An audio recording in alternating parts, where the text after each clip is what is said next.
어, 안녕하십니까? 그리고 오늘 겨울 수련회를 하는 우리 중고등부 교사, 우리 학생들과도 좀 주님께서 큰 은혜로 함께 하시기를 바랍니다. 오늘 제가 파워포인트를 이렇게 처음 써봐가지고 이것 때문에 찬양도 지금 못하는 것 같은데 미안합니다. 한번 해보는데 이제 되네요. 이번 제가 참 먼저 새해를 맞이해서 좀 인사를 드리고, 또 새해를 맞이한 지 벌써 엊그제 같은데 2월이 다 지나가고 있습니다.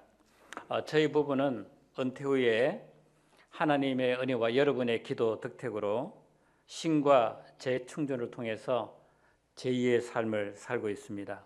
작년에는 보니까 4개국을 다니면서 8개월 동안 외국에서 시간을 보냈습니다. 3월에는 도미니카, 여기 산토도밍고죠. 김모승 교사님. 그 다음에 여기는 박내미아 선교사님 사역하는 곳이고, 4월에는 아르헨티나에 있었습니다. 그때 우리 선교사님들 목사 한 소식이 있었고요. 그 다음에 아르헨티나 전체 모여있는 선교사님 다 같이 모여서 2박 3일 동안 성경 공부하면서 우리 모임을 가졌습니다. 그리고 5월에서 8월까지 우리 둘째 딸 찬미가 있는 포틀랜드에서 다니는 교회입니다. 거기도 최영기 목사님 통해서 목장을 하는데, 이곳에 목장 모임에 제가 계속 참석하면서 교회인데 이 목장 모임입니다. 그리고 이제 그곳에 이것은 이제 한 2,000명 모이는 다문화 공동체 교회인데 주로 백인들이지만 멕시코, 또 한국, 인도, 그리고 중국 이런 많은 분들이 모입니다. 근데 전부 다 영어로 하는데 한국 사람들이 굉장히 한국말 예배를 목말라 하는 그런 한국 또 예배가 따로 수요일 날 있는데, 그때 제가 한번 초청받아서 말씀을 나눴고요. 또 이곳은 이제 그 다음엔 타이완에서 10월 11일 있었는데, 그때 제 동력자가 대만 교회에서 한 20년 있었던 우리 선교사님의 통역으로 대만 교회에서 간증적인 이런 강의를 했었고요. 여기는 우리 합신 후배인데 굉장히 그 대만 아주 타이완에 상당히 큰 교회입니다. 이것을 목회를 감당해서 하고 있는데 아주 참 은혜로운 이런 사역을 하는 목사님입니다. 이번 이제 2월 24일에는 이제 도미니카로 이번 가게 되는데, 작년에 방문했을 때 다시 와서 한 달 정도 함께 하기를 여러 번 부탁했습니다. 또 도미니카에서 미국 CMI 의료 선교팀과 함께 잠깐 일주일간 섬기고, 아르헨티나 김마테 선교사님과 함께 도미니카 선교사님들과 교제하고자 합니다. 그리고 나서 미국 CMI 총회와 선교사 수양에 참석할 예정입니다. 오늘 저는 감정에 대해서, 특히 두려움에 대해서 여러분과 말씀을 나누고자 합니다. 말씀 제목은 두려워하지 말라, 그리고 부제는 두려움의 감정입니다. 감정을 다루는 두 가지 타입이 있습니다. 어떤 사람은 자기 감정에 휘둘려 살아가는 사람이 있습니다. 슬픔, 분노, 두려움 같은 감정이 압도되어가는 이런 사람인데, 감정이 신체뿐만 아니라 사람들과의 관계까지 영향을 미칩니다. 반면에 감정을 억압하며 살아가는 사람들이 있습니다. 감정을 억압하는 분들은 대체로 감정에 대해서 그릇된 이런 생각을 하고 있기 때문입니다. 요즘 감정은 불필요하다, 감정은 나쁘고 위험하기 때문에 피하는 것이 안전하다, 군자다운 사람은 함부로 감정을 나타내 보이지 않는 것이다 하는 여러 가지 이런 그릇된 생각이 있습니다. 그러나 성경은 말합니다. 전도에서 3장 4절에 보면은 울 때가 있고 웃을 때가 있으며 슬퍼할 때가 있고 춤출 때가 있으며 라고 말합니다. 우리 믿음의 조상들도 보면은 기뻐하고 슬퍼하고 했습니다. 가장 완벽하고 균형 잡힌 인간의 모습으로 사셨던 예수님도 보면은 기뻐하고 슬퍼하시고 때로는 분노하셨습니다. 그러므로 우리 자신의 감정을 적절하게 드러낸다는 것은 하나님이 원하시는 것임을 알 수 있습니다. 그런데 건강하지 못한 가정에 자란 대부분의 많은 분들은 감정을 적절하게 표현하지 못하고 폭발하거나 억압합니다. 우리 창세기 1장 26절 27절을 같이 한번 읽어보겠습니다. 하나님이 이르시되 우리의 형상을 따라 우리의 모양대로 우리가 사람을 만들고 그들로 바다의 물고기와 하늘의 새와 가축과 온 땅에 기는 모든 것을 다스리게 하자 하시고, 하나님이 자기 형상 곧 하나님의 형상대로 사람을 창조하시되 남자와 여자를 창조하시고, 지정의를 가진 그 하나님께서 바로 자기 형상을 따라 우리 인간을 감성과 지성과 의지를 가진 존재로 만드셨다는 것입니다. 그런데 왜 하나님께서 감정을 만드셨을까요? 이 감정의 어원은 보면은 모베레라는 뜻입니다. 이 모베라라는 말은 to move라는 뜻으로 어떤 목적을 향해 움직이게 하는 힘이라는 것입니다. 여기서 모티베이션, 모터 같은 이런 말도 나왔습니다. 감정은 우리로 하여금 이 행동을 취하게 하는 힘과 같습니다. 그래서 성경에 보면은 예수님께서 하시는 행동을 보면은 그 전에 언제든지 감정 표현이 있습니다.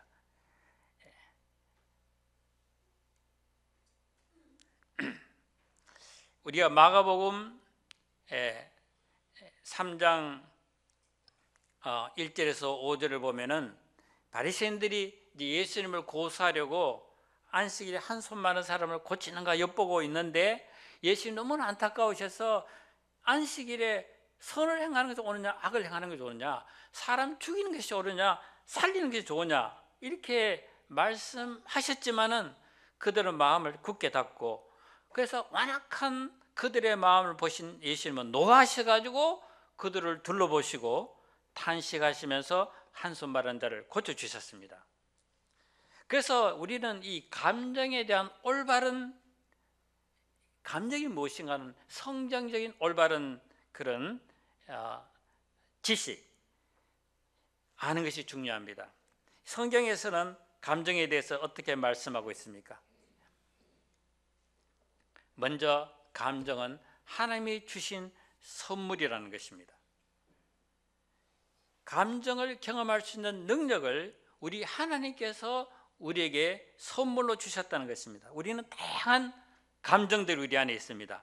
화나는 감정, 슬픈, 기쁨, 분노, 슬픔, 두려움, 수치심, 다양합니다. 인사이드 아웃이라는 영화가 작년에 크게 관심을 끌었던 영화입니다.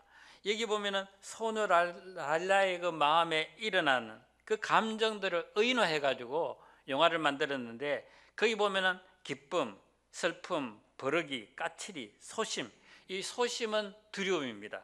이런 핵심 감정들이 나옵니다. 그래서 영화를 보면 그 아이의 마음을 지배하는 감정에 따라서 어떤 행동이 나오고 또 삶이 어떻게 전개되는가 하는 것을 보여주고 있습니다. 그러면 두 번째는 감정 자체는 악하지도 않고 선하지도 않다는 것입니다. 감정은 도덕적 가치의 중립성을 갖고 있습니다. 이를 뒷받침하는 성경 구절이 있습니다. 우리 에베소 4장 26절 27절을 또 같이 한번 읽어보겠습니다. 분을 내어도 죄를 짓지 말며 해가 지도록 분을 품지 말고 마귀에게 틈을 주지 말라. 여기 보면 분노의 감정 자체는 죄가 아닙니다. 그래서 화를 내어도 라고 말합니다. 근데 문제는 죄를 짓지 말라는 것입니다. 분노의 감정이 죄 짓는 대로 연결되지 않게 하라. 그래서 성경에서는 이 분노라는 감정과 행동은 분명히 구별합니다. 이 도덕성이란 그 감정을 행동으로 옮길 때 이제 개입됩니다. 예수님의 분노는 한 손 마른 사람을 고쳐 주는 선한 일로 나타났습니다. 하나님이신 예수님의 분노는 언제나 공정하고 타당하고 정당합니다. 그런데 인간의 분노는 그렇지 않습니다. 그래서 인간은 분노하는 순간에 죄로 연결되거나 마귀에게 틈을 주는 경우가 많은 것입니다. 셋째는 예수님은 우리의 감정도 개입해 주시고 도와주시는 긍휼이 많으신 대제사장이 되신다는 것입니다. 우리 히브리서 4장 15절도 같이 한번 읽겠습니다. 우리에게 있는 대제사장은 우리의 연약함을 동정하지 못하실 리가 아니요 모든 일에 우리와 똑같이 시험을 받으신 이로시되 죄는 없으시니라. 이 동정하는 것은 함께 아파한다는 뜻입니다. 하나님은 우리의 연약함, 화내고 슬퍼하고 두려워하는 이런 우리의 감정에도 함께 하셔서 그 감정도 하나님은 감정의 문제를 다루어 주기를 원하십니다. 그래서 우리의 감정을 새롭게 해주시고 온전케 해주신다는 것입니다. 네 번째는 모든 감정은 메신저라는 것입니다. 감정에는 우리에게 전해주고자 하는 메시지가 있습니다. 그렇기 때문에 감정이 우리에게 전해주는 메시지, 감정의 언어를 읽을 줄 알아야 됩니다. 이 부모가 아이의 감정을 잘 읽어주기만 해도 아이의 자존감이 높아지고 건강하게 자란다고 합니다. 근데 요즘 보면 너무 먹고 살기 바빠가지고 아이들의 감정 따위를 아예 알아주거나 공감해 줄 여유가 없는 부모들이 너무 많습니다. 이 감정을 적절하게 다루지 못할 때 결국 10대의 우울은 반항으로 간다고 합니다. 작년에 아주 비극적인 동영상이 있었습니다. 항상 공부만 잘하라 하는 요구하는 어머니가 있었는데 어느 날 딸이 엄마에게 말했습니다. 엄마, 내가 엄마가 원하는 고등학교에 들어가면 그 다음에 내가 원하는 것은 무엇이든지 해도 돼? 엄마는 그럼 내가 합격하기만 하면은 내 원하는 대로 뭐든지 해도 되지 라고 말했습니다. 그 딸이 드디어 엄마가 원하는 특목고에 합격한 그날 집으로 돌아와서 교복 입은 채로 옥상에 올라가서 투신 자살했습니다.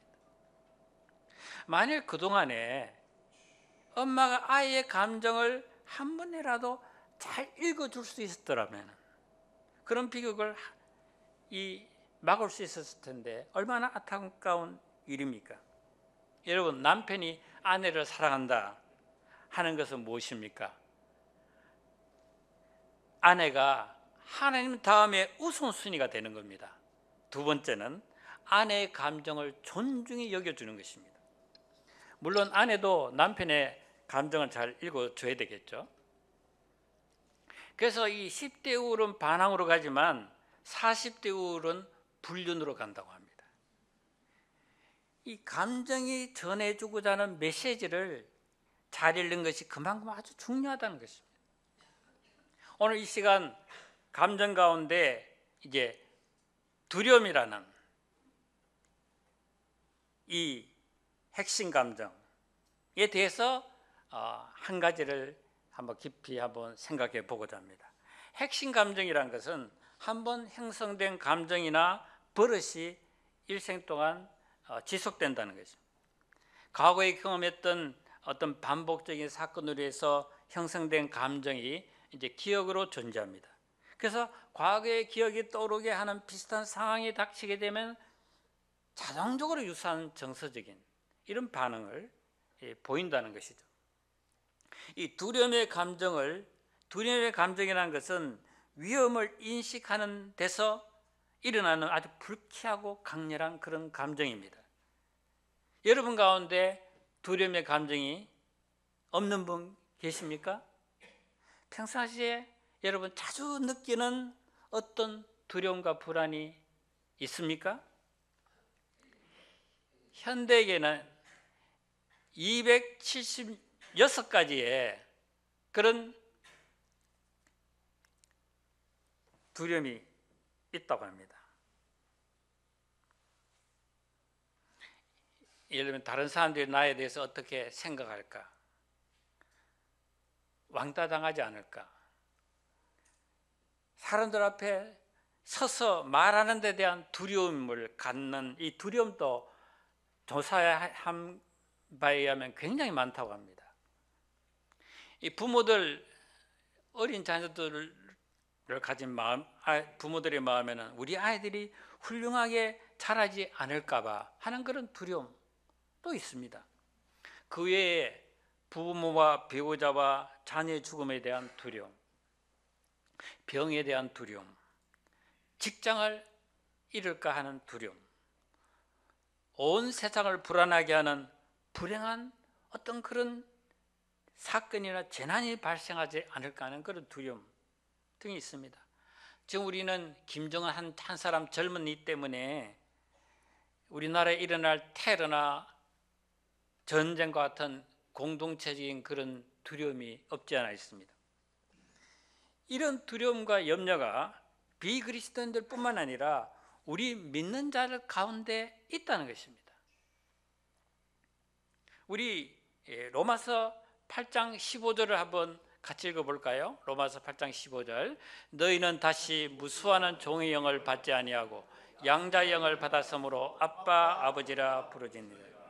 이 하나님을 믿지 않는 사람은 근본적으로 무수하는 종의 영, 다시 말하면 악령의 지배에 당하고 있어요. 그래서 안 믿는 사람 보면 무서움 때문에 이사도 마음대로 못 가고 나를 잡고 야단합니다. 근본 무서움의 영에 지배당하고 있습니다. 그런데 예수님을 구주요 주님으로 믿고 구원받은 하나님의 자녀들 안에는 진리의 영, 거룩한 성령께서 내주하십니다. 그래서 하나님을 아빠 아버지라 부르고 하나님의 자녀로서 특권을 누리며 살아갑니다. 하나님 아버지의 공급과 그 보호 가운데 살아가는 놀라운 은혜를 잊고 있습니다. 그렇지만 문제는 하나님의 자녀들도 재난과 사고와 실직과 입시 낙방과 질병과 같은 이런 두렵고 걱정되는 일로 가득한 이런 세상에서 우리가 살고 있다는 것입니다. 그렇기 때문에 우리 그리스도인들은 크게 세 종류의 두려움이 있다는 사실을 알 필요가 있습니다. 첫째는 하나님께서 우리에게 선물로 주신 두려움의 감정입니다. 이것을 건강한 두려움이라고 말할 수 있겠죠. 예를 들면 뜨거운 난로에 가까이 가지 못하게 하는 두려움, 화재나 홍수가 일어날 때 대피할 수 있게 하는 그런 두려움입니다. 만일 이제 대로를 건너려고 이제 신호등 앞에 있다가 녹색 신호등이 있어가지고 건너가려고 하는데 갑자기 반대편에서 100km 이상으로 적석 신호를 무시하고 100km 이상 속도로 무섭게 달려오는 차가 있습니다. 여러분, 그런 상황에 부딪힐 때 두려워하지 않고 그냥 건너가면 어떻게 될까요? 세상 말로는 황천의 그날로 가고 우리 믿는 자는 이제 천국에 가겠지만, 하나님은 우리 그때 무서운 두려움의 감정이 일어나가지고 뇌와 신경이 비상상태를 선포하고 움직이고 온몸에는 아드레날린이 분비되어 가지고 이 위험에서 벗어날 수 있는 초인적인 그런 힘, 에너지를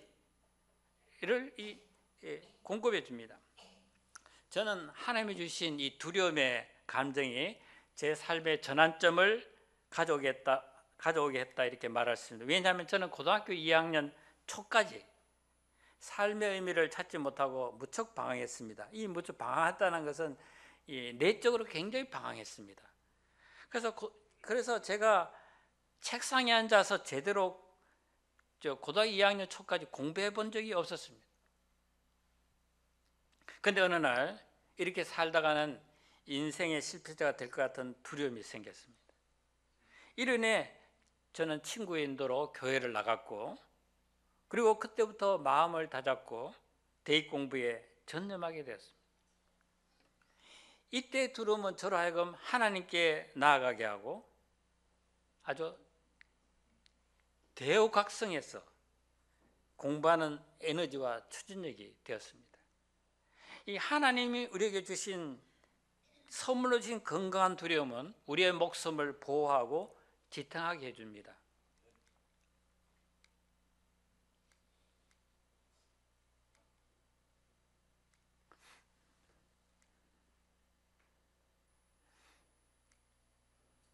다음에 두 번째는 걱정, 근심, 염려라는 두려움, 곧 불안증입니다. 이 불안과 걱정을 이란 두려움은 정신과 신체에도 영향을 줍니다. 이 건강한 두려움은 실질적인 위험이 있고 또 그 위험이 사라지면 그 두려움도 사라집니다. 이에 반해서 불안증은 위험을 아주 과장하고 또 실질적인 위험은 없는데 위험을 가장하고 또 그 두려움도 무한정으로 계속됩니다. 불안을 일으킨다고 생각하는 그 생각도 타당하지 못합니다. 시도 때도 없이 장래나 또 여러 가지 온갖 예측되는 일로 두려움, 불안으로 문제는 이것 때문에 일상생활에 지장을 초래할 정도가 되면은 그것은 바로 병적인 두려움입니다. 이런 두려움은 하나님이 주신 것이 아니죠. 마귀가 주는 것입니다. 믿음이 부족한 데서 오는 것입니다.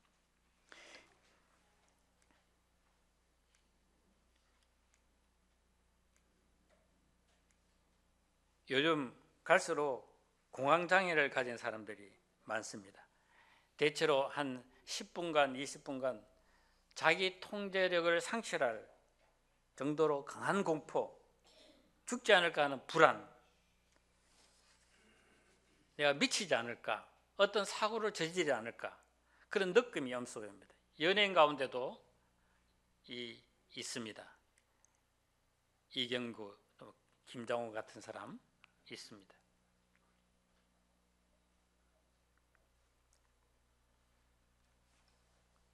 지금 전 세계가 경제 불안과 전쟁으로 불안해하고 우리나라도 경제가 잘 안 될 것 같다, 일본과 같은 저성장의 늪에 빠졌다, 이런 걱정을 하고 청년 실업의 문제도 아주 심각한 가운데 있습니다. 그래서 3포, 이제는 7포라는 말까지 나온 지 오래입니다. 이 젊은이부터 나이 많은 사람까지 보면은 모든 최우선의 관심이 어떻게 먹고 어떻게 마시고 어떻게 입고 살 것인가는 이 생계 문제, 물질 문제라고 할 수가 있습니다. 성경에 보면은 모든 것을 버리고 예수님을 믿고 따랐던 제자들도 이 세상에서 무엇을 먹고 입고 살 것인가 하는 현실 문제로 인한 염려와 불안이 분명히 있었던 것을 알 수 있습니다. 왜냐하면 대부분의 사람들이 두 끼조차 제대로 하루에 먹지 못할 정도로 궁핍하고 어려웠던 로마 식민지 하에 살았던 것이 현실이기 때문입니다. 예수님은 이런 제자들에게 뭐라고 말씀하셨습니까? 목숨을 위하여 무엇을 먹을까, 무엇을 마실까, 몸을 위하여 무엇을 입을까 염려하지 말라. 목숨이 음식보다 중하지 아니하며 몸이 의복보다 중하지 아니하냐.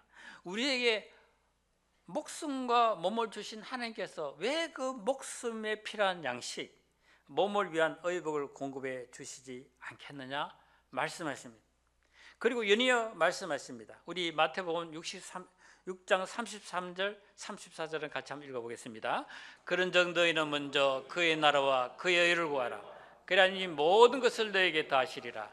그러므로 내일 일을 위하여 내일 일은 내일이 염려할 것이요 한날의 괴로움은 그날로 족하니라. 현재 의식주 생활을 염려하지 않을 뿐 아니라 내일 일도 염려하지 말라, 이렇게 말씀하셨습니다. 생활 무대책으로 살아가는 그런 말씀처럼 들리지 않습니까? 예수님은 염려하느라고 에너지를 소모하지 말라는 말입니다. 하나님의 나라와 의를 최고의 가치와 우선순위에 두고 현재 주어진 책임과 사명만 열심히 감당하면 된다는 것입니다. 그러면 먹고 입고 사는 것들에 필요한 것들을 하나님이 채워주신다는 것입니다. 이 말씀은 사실 역사상 많은 분들의 신앙 간증이 되고 있는 말씀입니다. 그러나 우리가 오해하지 말아야 될 점이 하나 있습니다. 공부해야 될 학생으로서의 책임, 자녀 양육의 책임, 즉 그 책임을 감당해야 될 부모로서의 도리를 하지 않으면서 내가 하나님을 위해서 헌신하고 충성하면 자연스럽게 모든 것이 해결될 것이다 하는 그런 생각이겠죠. 지난주 오늘 선교사님과 오랫동안 대화를 나누며 이야기를 나누는 시간 가졌습니다. 이분은 하나님의 일을 열심히 하면은 자식들은 저절로 잘 될 것이라고 생각했다는 것이죠. 지금 생각하고 있다는 것이 아니라 과거에 그렇게 잘못 생각했다는 것입니다. 그래서 아이들 내팽개치고 어떤 데 밥도 해주지 않고 돌아다니러 바빠가지고 그렇게 했답니다. 여기서 예수님이 말씀하시는 요지는 염려하지 말고 모든 염려를 우리 하나님께 올려드리라는 것입니다. 여러분, 염려를 한다고 해서 키를 한 자 더 할 수 있습니까? 오히려 여러분, 염려하고 두려워하면은 이것이 우리에게 심각한 문제들을 일으킵니다. 두려움, 우리를 얼어붙게 만듭니다. 고양이 앞에 생쥐같이, 사자 앞에 노루같이 전신이 얼어붙어서 스스로 망하게 만듭니다. 또한 두려움은 우리를 믿음의 정반대 방향으로 가게 하는 것이 문제입니다. 두려움이 있으면 믿음의 정반대 방향으로 갑니다. 자신의 힘과 노력으로 살도록 막 열심히 노력하게 만들어가지고 피곤과 우울증과 깊은 절망의 수렁 속으로 빠져들게 합니다. 그렇기 때문에 우리는 두려움은 죄라는 사실을 깊이 인식해야 됩니다. 두려움이 얼마나 하나님을 슬프시게 하는 죄인가를 알아야 됩니다. 왜 그렇습니까? 두려움은 하나님의 사랑과 보호와 공급의 실제를 부인하는 것이기 때문입니다. 그래서 이사야 41장 10절에서 말씀합니다. 우리 한번 더 같이 한번 더 읽어보겠습니다. 두려워하지 말라, 내가 너와 함께함이니라. 놀라지 말라, 나는 내 하나님이 됨이라. 내가 너를 굳세게 하리라. 참으로 너를 도와주리라. 참으로 나의 어려운 오른손으로 너를 붙들리라. 첫 단어가 두려워하지 말라 하는 것입니다. 왜 두려워하지 말라고 합니까? 그것은 우리와 함께 하시는 하나님께서 우리를 굳세게 하시고 도와주시고 붙들어 주시기 때문입니다. 우리가 두려워하지 않을 수 있는 것은 하나님이 우리와 함께 하신다는 사실 때문입니다. 우리 교회에서 파송한 아르헨틴 선교사님들은 한국에 안정된 직장을 버리고, 그 당시에 굉장히 좋은 직장이었죠. 갔는데 마침 그 나라가 IMF 터졌습니다. 그래서 많은 고생을 했습니다. 그럼에도 불구하고 그들은 선교 사명을 놓치지 않고 변함없이 주님을 쫓았을 때 하나님께서 그분들과 함께 하셔서 많은 아름다운 생명의 열매를 맺게 하셨습니다. 영향력 있는 좋은 선교사의 모델이 되고 있습니다. 자녀들도 보면은 부모의 신앙 유산을 이어받아 가지고 건강하고 훌륭한 예수님의 제자들로 쓰임 받는 것이 너무나 귀합니다. 저는 선교사님들의 삶을 보면서 프로비전이라는 이 단어가 아주 성경적인 단어구나 하는 것을 깨닫게 되었습니다. 우리의 필요가 욕심과 염려에 의해서 채워지는 것이 아니라 하나님의 비전이 가는 곳에 하나님의 공급이 따라온다는 것입니다. 정말 우리가 하나님이 기뻐하시는 일을 하고 좀 하나님의 사명을 따라가면 물질은 따라온다는 것입니다. 경제는 따라온다는 것입니다. 오늘날 한국교회가 타락하게 된 이유 중에 하나가 돈을 앞세우는 것입니다. 돈을 따라가는 것입니다. 먼저 하나님의 나라와 의를 구할 때 하나님의 한국교회를 크게 축복하셨는데도 말입니다. 셋째로 우리 하나님을 경외하는 두려움입니다. 경외심은 하나님을 존경하는 마음으로 가득한 두려움입니다. 잠언 14장 26절에서는 말합니다. 여호와를 경외하는 자에게는 경관의례가 있나니 그 자녀들에게 피난처가 있으리라. 여기서 경관의례란 경관요새입니다. 하나님을 경외하는 사람은 경관요새 안에 거하며 안전한 피난처에 있는 사람과 같다는 것입니다. 또 시편 103편 11절은 같이 한번 읽어볼까요? 시작. 이는 하늘이 땅에서 높은 같이 그를 경외하는 자에게 그의 인자하심이 크심이라. 하나님을 경외하는 자에게 하나님은 그의 크신 사랑을 나타내시고 베풀어 주신다는 말입니다. 하나님을 향한 경외심을 갖고 사는 하나님의 자녀들은 원수와 죄로부터 보호받을 뿐만 아니라 하나님의 풍성한 사랑의 공급을 받으며 살게 하신다는 것입니다.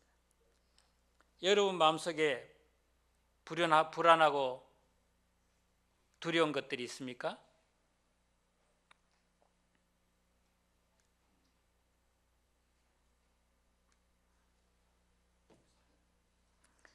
여러분, 우리 마음에 두려움이 사로잡을 때 두려움은 잊어버린다고 해결되지 않고 또 도피한다고 없어지지 않습니다. 먼저 내 마음에 두렵고 불안한 그 감정, 이 감정 하나님이 주신 거기 때문에 이거 인정할 필요가 있습니다. 우리 자신을 향해 야, 너 지금 두려워하고 있구나, 이렇게 공감해주고 인정해주는 것입니다. 그리고 우리가 시편 56편 3절에 있는 것처럼 내가 두려워하는 날에는 내가 주를 의지하리다. 우리 시편 56편 3절도 한번 읽어볼까요? 시작. 내가 두려워하는 날에는 내가 주를 의지하리라. 여러분, 우리 믿는 자에게도 두려워하는 날이 있다는 것입니다. 그때는 어떻게 하라는 거예요? 주님께 나아가라는 겁니다. 주님을 붙들라는 것입니다. 그리고 두려워하지 말라, 내가 너와 함께함이라. 이게 이사야 41장 10절에서 말씀하시는 우리 주님의 음성을 들어야 됩니다. 여러분, 내가 너와 함께함이니라 하는 이 하나님의 임재가 모든 두려움을 물리치게 하는 힘이요 용기가 됩니다. 하나님께서는 어렵고 힘든 일 앞에서 두려워하고 떨고 있는 여호수아에게도 어떻게 말씀하셨습니까? 강하고 담대하라, 두려워하지 말며 놀라지 말라.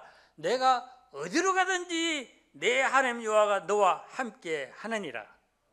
하나님이 함께 하실 때 정말 여호수아는 모세의 지도자에 너무 연약한 자신을 때문에 두려워 떨었지만 적과 꿀이 흐르는 땅으로 인도하는 능력 있는 지도자로 시험받았습니다. 문제는 우리와 함께 하시는 하나님의 임재를 놓치는 것입니다. 하나님의 임재를 모르는 것입니다.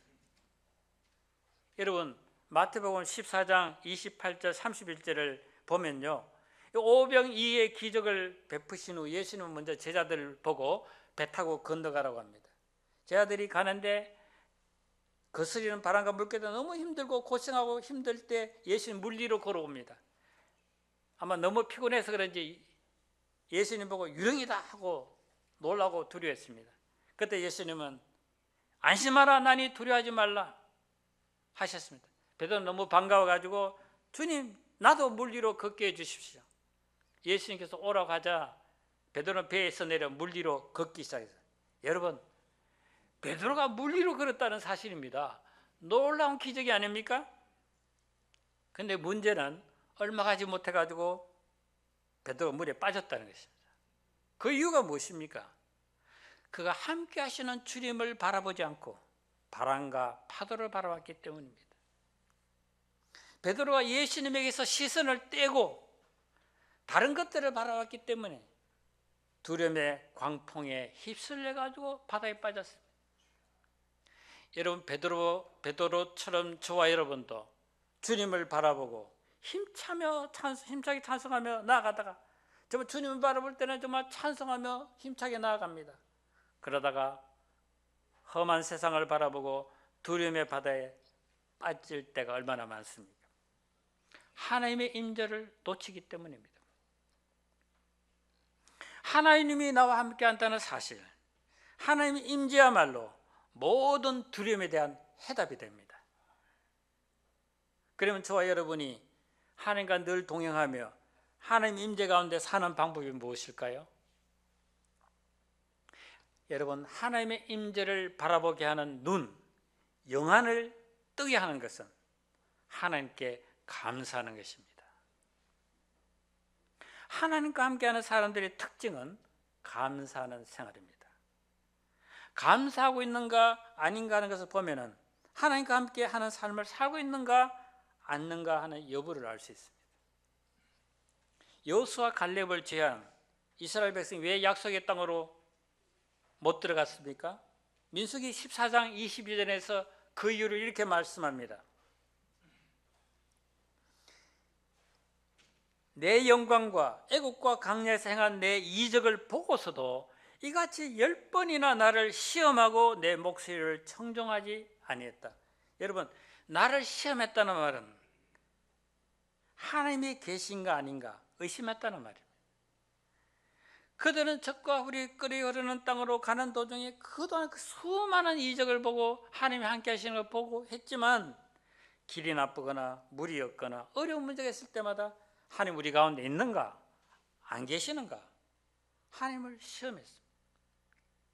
왜 하나님께서 유월절, 초막절, 맥추절을 3대 명절로 지키게 하셨을까요? 유월절을 통해서 어린 양의 피로 애굽의 종된 데서 너희를 구원하신 그 하나님을 잊지 말고 그 하나님의 은혜를 잊지 말고 생각하라. 초막절은 광야 생활 동안 물기둥 불기둥으로 함께 하신 보호자요 공급자이신 하나님을 잊지 않고 기억하며 생각하게 하는 것입니다. 맥추절은 햇빛과 비를 주셔서 풍성한 추수를 주신 그 하나님의 은혜를 잊지 않고 생각하라는 것입니다. 이같이 부활절, 추수감사절, 성탄절 같은 기독교 명절은 하나님의 은혜를 생각하고 감사하도록 하기 위한 것입니다.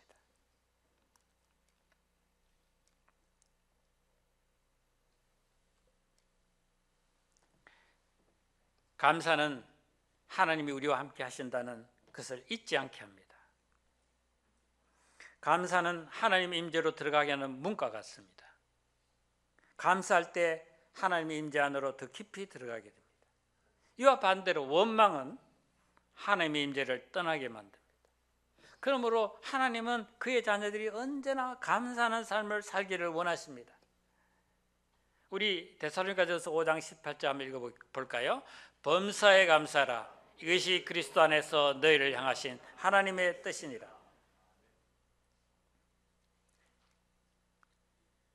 헬렌 켈러는 나면서부터 보지 못하고 듣지 못하고 말하지 못하는 기관 삶을 사는데 그는 너무나 고통스러워서 자살까지 여러 번 생각했습니다.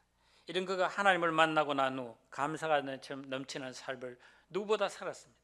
그는 이런 말을 했습니다. 나는 나의 역경에 대해 감사한다. 왜냐하면 나는 역경 때문에 나 자신, 나의 일, 그리고 나의 하나님을 발견했기 때문이다. 헬렌 켈러는 항상 감사함으로 누구보다도 하나님과 친밀하게 동행하며 행복하게 정말 살았던 분이었습니다. 샌디 셔먼이라는 예술가는 감사 노트를 작성하고 나서 불행한 삶에서 행복한 삶을 바뀌었다, 이런 말을 했습니다. 감사 노트란 것은 하루에 있었던 일 중에서 한 가지 이상 감사한 일, 그리고 그 이유를 적는 것입니다. 저도 요즘 하루를 돌아보면서 신앙 일기를 쓰고 있는데 제가 이렇게 생각 안 하고 쓰는 게 다르더라고요. 써보면은 하나님이 제 가운데 행하신 일을 구체적으로 보게 되고 또 나와 함께 하시는 하나님을 더 알아가게 되고, 그래서 완전히 하나님과 참 동행하게 하는 것을 보게 되었습니다. 여러분, 직장 생활을 할 수 있는 건강과 가정을 주신 것도 감사합니다. 너무나 귀한 성도님들과 교제하며 살 수 있다는 것도 감사합니다. 정말 우리가 감사하면 우리가 갖고 있는, 누리고 있는 이 모든 하나하나가 감사가 됩니다. 어떤 분은 너무 감사해가지고 아침에 일어나서 발을 주무르면서 발아 고맙다, 내 밑에서 얼마나 나를 위해서 봉사한다고 고맙다, 발에게도 고맙다고 하면서 발을 주물러 준다고 합니다. 여러분, 매일 감사를 찾으며 감사하는 생활을 하는 저와 여러분이 될 수 있기를 바랍니다. 그렇게 할 때 하나님 임재 가운데 하나님의 놀라운 그런 영광을 체험하게 될 것입니다. 그래서 스펄전도 그런 말을 하지 않았습니까? 촛불을 보고 감사하는 사람에게 전등 주시고, 전등을 보고 감사하면 그 다음에는 달빛을 주고 보고 감사하면 햇빛을 보고 감사하면 하나님은 밝은 천국을 보여주신다. 여러분, 우리가 정말 하나님과 깊이 함께 할 때, 그때 우리는 하나님 우리를 붙들어 줄 뿐만 아니라 하나님 우리 가까이에서 속삭여 주십니다. 얘야, 나는 너를 정말 보고 있단다. 너의 모든 어려운 상황을 다 보고 있단다. 너의 그 마음에 부르짖는 신음소리 내가 다 듣고 있단다. 내가 너를 너무나 잘 이해한다. 너의 그 감정의 어려움, 복잡함, 이런 모든 너의 그 다른 사람 몰라도 나는 다 정말 이해한단다. 그리고 나는 너와 함께 있는 것이 정말 기쁘단다. 하나님 우리 자체를 너무 기뻐하십니다. 그리고 내가 너를 위해 뭔가를 하시다. 전능하신 하나님이 나를 위해 뭔가를 할 수 있는 분이다. 이런 하나님이 우리와 함께 하실 때 무슨 두려울 것이 있겠습니까? 사랑하는 성도 여러분, 이 세상 사는 동안 무엇보다 우리와 함께 하시는 하나님을 놓치지 마시기를 바랍니다. 하나님 임재 가운데 평강과 기쁨이 넘치시기를 바랍니다. 하나님 우리와 항상 함께 하심으로 하나님의 나라와 뜻을 이루는 삶, 능력 있고 풍성한 삶을 사는 우리 성도님들이 되시기를 주님의 이름으로 축원합니다. 은혜로우신 아버지 하나님 감사합니다. 오늘 이렇게 한 우리 성도님들과 함께 하나님 주시는 말씀을 함께 나누게 하셔서 감사합니다.